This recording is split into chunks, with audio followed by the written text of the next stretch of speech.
Assalamualaikum warahmatullahi wabarakatuh. Pertama-tama saya ucapkan terima kasih kepada dosen pengampu mata kuliah Pengelolaan Pendidikan, Ibu Dr. Cucun Sunaisi, SPD MPD, dan saya ucapkan terima kasih kepada teman-teman yang telah hadir pada pertemuan kali ini.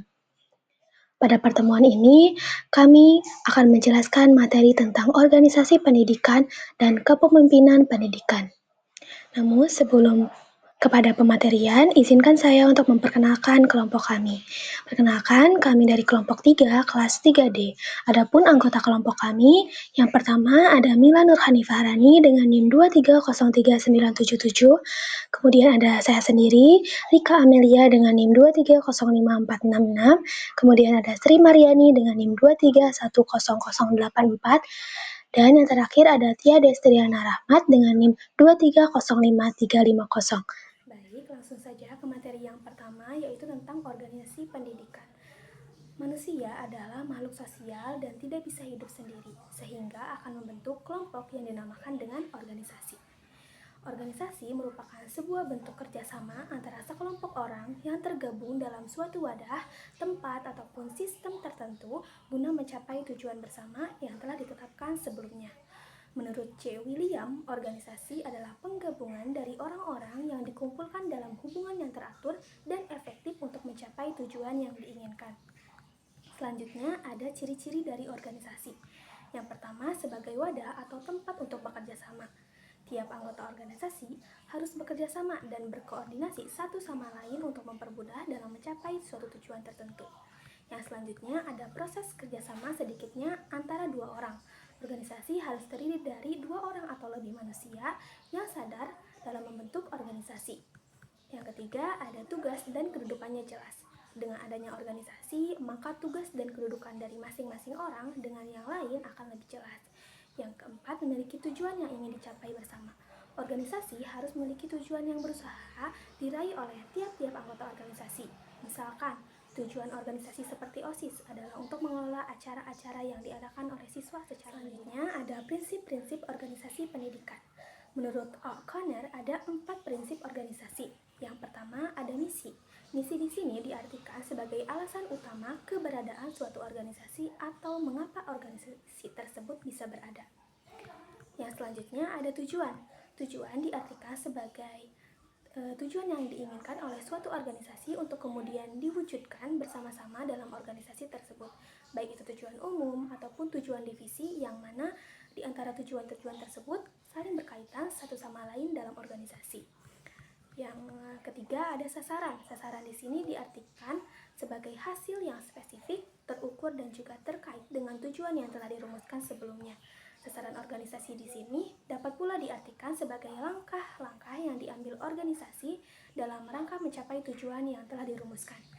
Dan yang keempat ada perilaku. Perilaku di sini mengacu pada perilaku dari anggota organisasi yang berupa produktivitas dari tugas-tugas rutin anggota yang telah ditetapkan. Perilaku ini berkaitan erat dengan tanggung jawab masing-masing anggota terhadap tugas-tugas di organisasi pendidikan. Organisasi pendidikan adalah lembaga penyelenggara pendidikan yang mengatur dan juga mengelola proses pendidikan formal, baik di tingkat sekolah, universitas, ataupun institusi pelatihan yang mempengaruhi kualitas penyelenggaraan pendidikan. Tujuan utamanya adalah untuk mengembangkan potensi individu. Dalam proses penyelenggaraan program pendidikan, para pihak dalam organisasi pendidikan berkaitan langsung dengan pelayanan pendidikan. Pendidikan sebagai organisasi harus dikelola sesuai dengan sumber daya yang ada, baik itu SDM ataupun sarana dan prasarana, sehingga aktivitas pelaksanaan program organisasi dapat berjalan secara efektif dan juga efisien. Selanjutnya ada tujuan organisasi pendidikan. Yang pertama, menyediakan akses pendidikan yang merata. Ini itu memastikan tidak ada kesenjangan akses pendidikan dan memberikan kesempatan bagi semua orang untuk berkembang. Yang selanjutnya ada mengelola sumber daya pendidikan secara efisien, seperti menggunakan sumber daya yang ada seperti anggaran, tenaga pengajar yang mampu memberikan pelayanan pendidikan yang terbaik, ataupun dari sarana dan prasarana yang memadai yang secara optimal ini tuh bisa mencapai tujuan pendidikan yang diinginkan. Yang selanjutnya ada terciptanya efektivitas dan efisiensi organisasi dalam rangka pencapaian tujuan pendidikan, seperti menjalankan kegiatan pendidikan dengan terorganisir, sistematis, dan terukur untuk mencapai hasil yang optimal. Ini itu dapat menghindari tumpang tindih kegiatan ataupun meningkatkan produktivitas dari semua anggota dalam organisasi. Dan yang keempat yaitu untuk meningkatkan kesejahteraan seluruh tenaga kependidikan. Pada dasarnya hal ini sangat penting karena membuat anggota merasa nyaman terhadap pekerjaan dan juga lingkungan kerjanya. Ini itu dapat membuat mereka mencapai kinerja. Selanjutnya ada sekolah sebagai organisasi sosial. Sekolah yang sering kita lihat sebagai tempat belajar sebenarnya adalah sebuah organisasi. Sama seperti perusahaan, sekolah juga memiliki tujuan, struktur, dan juga sistem yang terorganisir. Ketika kita berbicara tentang sekolah, kita seringkali fokus pada aspek akademiknya, seperti kurikulum, penilaian, padahal sekolah juga merupakan sebuah organisasi sosial. Sekolah sebagai organisasi sosial adalah pandangan sekolah sebagai organisasi formal yang di dalamnya terdapat sistem sosialnya yang memiliki tujuan tertentu yang ingin dicapai bersama. Ini berarti sekolah itu tidak hanya berfungsi sebagai tempat mentransfer pengetahuan, tetapi juga sebagai tempat untuk berinteraksi sosial, untuk membentuk karakter, dan juga untuk mengembangkan nilai-nilai sosial seperti nilai kejujuran, tanggung jawab, ataupun kesopanan, ataupun lain sebagainya. Lalu, mengapa sekolah itu bisa disebut sebagai organisasi sosial? Yang pertama, karena memiliki tujuan bersama. Sekolah memiliki tujuan yang jelas, yaitu untuk mendidik siswa agar memiliki pengetahuan, keterampilan, dan juga nilai-nilai yang diperlukan untuk hidup di masyarakat. Seperti membentuk siswa untuk menjadi warga negara yang baik, mengembangkan rasa toleransi, tanggung jawab, kesopanan, kejujuran. Yang kedua, ada sekolah memiliki struktur organisasi yang jelas, yang terdiri dari kepala sekolah, guru, staf, siswa, dan berbagai bagian seperti kurikulum, administrasi. Nah, masing-masing bagian ini memiliki peran dan juga tanggung jawab yang jelas. Yang ketiga, ada interaksi sosial. Sekolah adalah tempat di mana berbagai macam orang berinteraksi, baik antara siswa dengan guru, siswa dengan siswa, ataupun guru dengan guru. Sekolah itu tidak bisa berdiri sendiri, tetapi selalu berinteraksi ataupun berkaitan dengan lingkungannya, sebagai contoh dengan masyarakat sekitar. Dan yang terakhir, ada sistem yang mengatur. Sekolah itu memiliki sistem yang mengatur segala aktivitas, mulai dari program ataupun proses pembelajaran, penilaian, hingga pengelolaan administrasi. Mungkin sekian penjelasan dari saya, selanjutnya akan dijelaskan. Baik, saya akan menjelaskan pengertian dari kepemimpinan dan pengertian dari kepemimpinan pendidikan. Sebelum kita mengetahui apa itu kepemimpinan, saya akan menjelaskan pimpinan terlebih dahulu. Pimpinan adalah orang yang menjalankan proses kepemimpinan. Nah, sedangkan orang yang dipimpin disebut anggota atau pengikut. Jadi, kepemimpinan adalah kemampuan seorang pemimpin untuk mempengaruhi anggota atau pengikutnya dalam situasi tertentu agar memperoleh tindakan pekerjaan dengan penuh kepercayaan dan bersedia bekerja sama untuk mencapai tujuan yang ditetapkan. Selanjutnya, apa sih kepemimpinan pendidikan itu? Menurut jurnal yang saya baca, kepemimpinan pendidikan merupakan kemampuan pemimpin dalam konteks pendidikan untuk menggerakkan, mengkoordinir, dan mempengaruhi orang lain dalam pelaksanaan pendidikan secara bebas dan sukarela, sehingga tujuan pendidikan yang telah ditetapkan dapat dicapai secara efektif dan efisien. Jadi, siapa sih yang disebut pemimpin pendidikan itu? Nah, menurut jurnal yang saya baca, kepala sekolah merupakan pemimpin pendidikan. Dalam kedudukannya sebagai pemimpin pendidikan yang resmi, kepala sekolah diangkat dan ditetapkan secara resmi sehingga dia bertanggung jawab dalam pengelolaan pengajaran, ketenagaan, kesiswaan, gedung dan halaman atau sarana dan prasarana, keuangan, serta hubungan lembaga pendidikan dan masyarakat, di samping tugasnya dalam supervisi pendidikan dan pengajaran. Baik, di sini saya akan menjelaskan keterampilan yang harus dimiliki seorang pemimpin. Seorang pemimpin yang efektif perlu memiliki berbagai keterampilan untuk memimpin tim dan mencapai tujuan. Yang pertama ada komunikasi yang baik. Seorang pemimpin harus mampu menyampaikan visi, misi, dan arahan dengan jelas kepada timnya atau anggotanya. Komunikasi yang baik juga melibatkan mendengarkan anggota tim atau anggota dan memberikan umpan balik yang konstruktif. Nah, di sini yang kedua ada pengambilan keputusan, di mana seorang pemimpin juga seringkali dihadapkan pada situasi di mana mereka harus mengambil keputusan penting. Keterampilan ini mencakup kemampuan untuk menganalisis informasi, mempertimbangkan berbagai pilihan, dan membuat keputusan yang tepat, dan tidak membuat keputusan semaunya si pemimpin tersebut. Nah, yang ketiga, kemampuan memanajemen waktu. Pemimpin yang baik harus dapat mengelola waktu dengan efektif, baik untuk dirinya sendiri maupun untuk tim atau anggotanya. Hal ini juga termasuk menetapkan prioritas, merencanakan proyek, dan memastikan bahwa semua tugas selesai dengan tepat waktu. Yang keempat ada keterampilan memotivasi. Di sini pemimpinnya bisa memotivasi tim dan anggota agar tetap bersemangat dan berkomitmen pada pekerjaan mereka adalah keterampilan penting. Pemimpin harus tahu bagaimana menginspirasi dan mendorong tim untuk mencapai potensi terbaik mereka. Yang kelima ada empati dan kecerdasan emosional, di mana seorang pemimpin yang efektif perlu memiliki empati yang memungkinkan mereka untuk memahami perasaan dan perspektif anggota tim. Kecerdasan emosional juga membantu dalam mengelola emosi sendiri dan orang lain di tempat kerja. Nah, yang keenam ada kemampuan beradaptasi. Seorang pemimpin harus mampu beradaptasi dengan perubahan, baik dalam organisasi maupun dalam dinamika pasar atau industri. Fleksibilitas dan kemampuan untuk menghadapi situasi yang tidak terduga adalah kunci dari kesuksesan. Baru yang ketujuh ada pemecahan masalah. Pemimpin yang baik harus bisa memecahkan masalah secara efektif dan cepat. Ini melibatkan kemampuan untuk mengidentifikasi masalah, menganalisis penyebabnya, dan mengembangkan solusi yang praktis. Yang kedelapan ada delegasi yang efektif. Seorang pemimpin harus tahu bagaimana mendelegasikan tugas kepada anggota tim yang tepat berdasarkan keterampilan dan kekuatan mereka. Delegasi yang efektif membantu dalam mengoptimalkan produktivitas dan mengembangkan kemampuan tim. Yang kesembilan ada visi strategis. Pemimpin yang baik harus memiliki visi jangka panjang untuk organisasi atau timnya.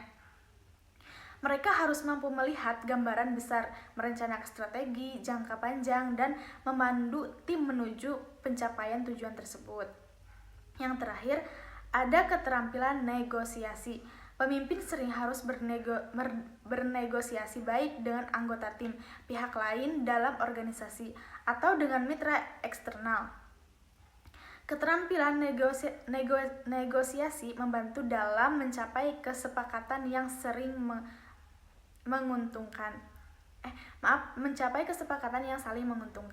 Dengan mengembangkan keterampilan ini, seorang pemimpin dapat menjadi lebih efektif dalam memimpin tim, mencapai tujuan organisasi, dan menciptakan lingkungan kerja yang positif.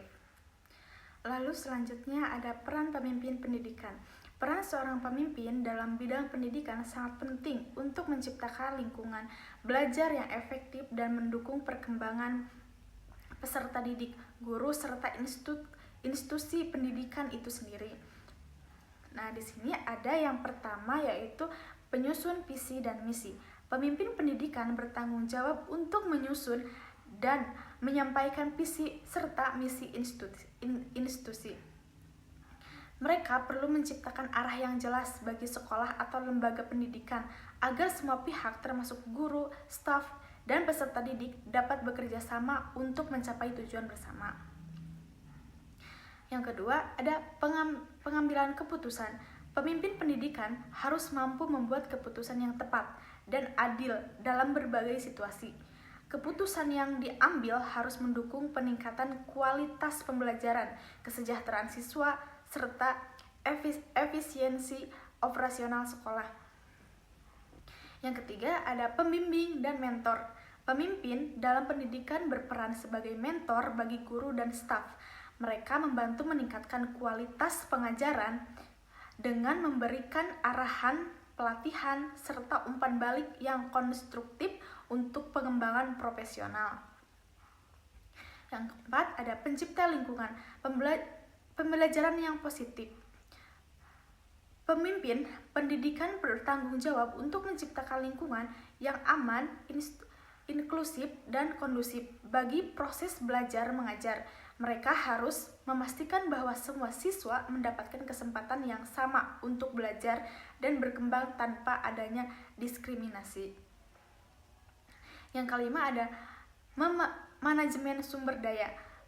Pemimpin pendidikan harus bisa mengelola sumber daya, termasuk anggaran, fasilitas, teknologi, dan staf dengan efektif. Manajemen yang baik akan membantu instruksi pendidikan berjalan lancar dan efisien, serta meningkatkan kualitas pendidikan yang diberikan. Yang keenam, ada agen perubahan. Pemimpin pendidikan sering berperan sebagai agen perubahan, mendorong inovasi dan perbaikan berkelanjutan dalam proses pendidikan.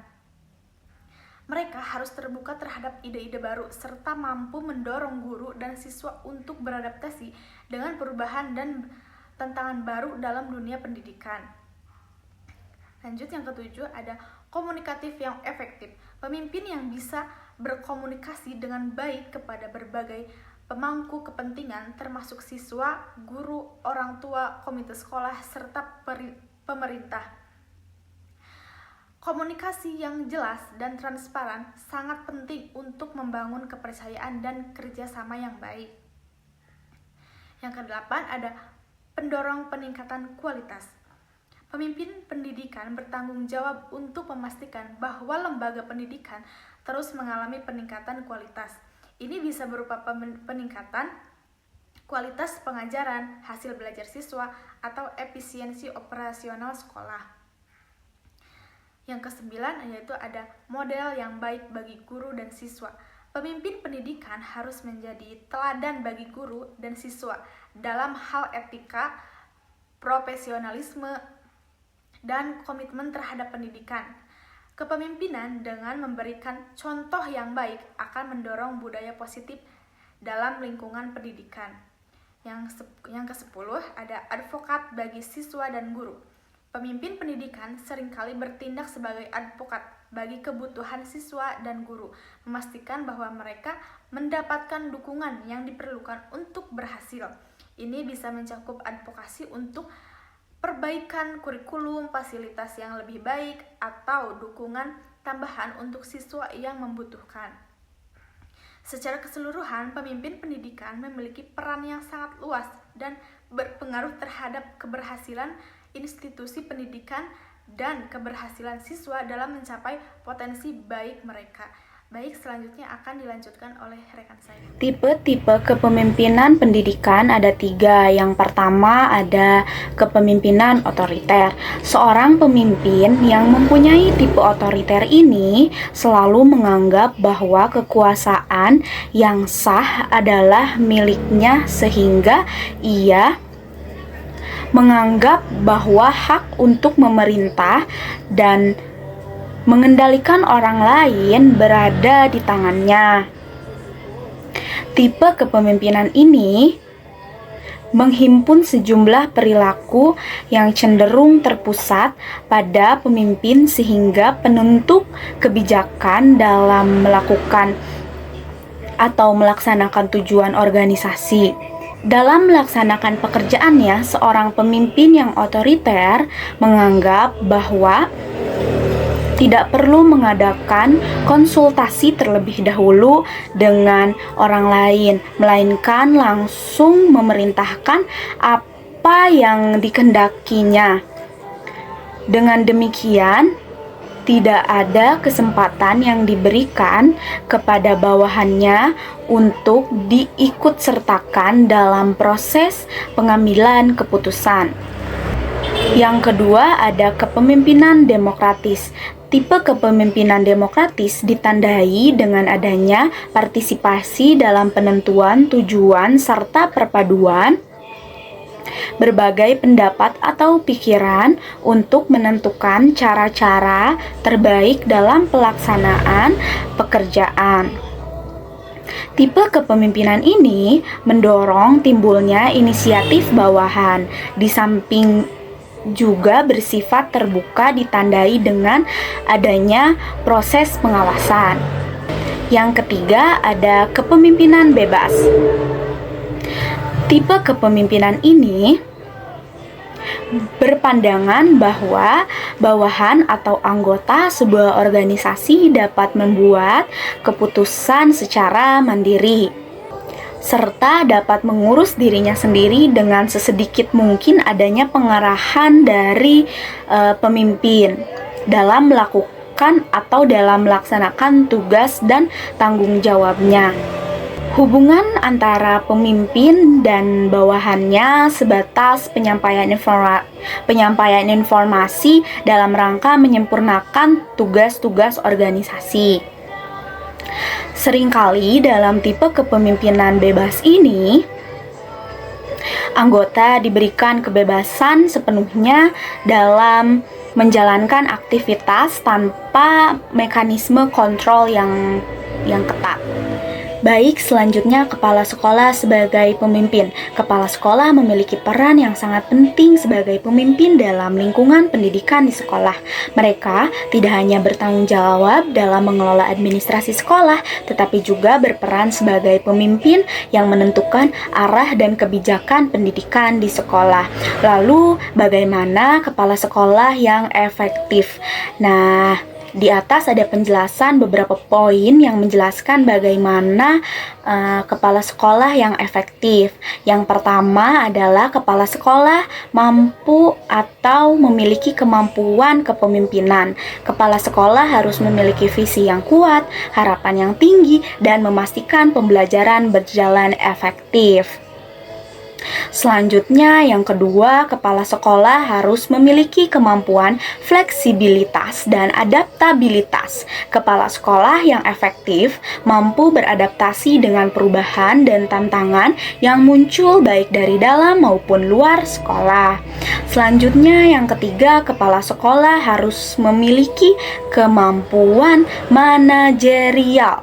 Kepala sekolah harus mampu untuk mengelola sumber daya termasuk keuangan, fasilitas, dan staf dengan efisien.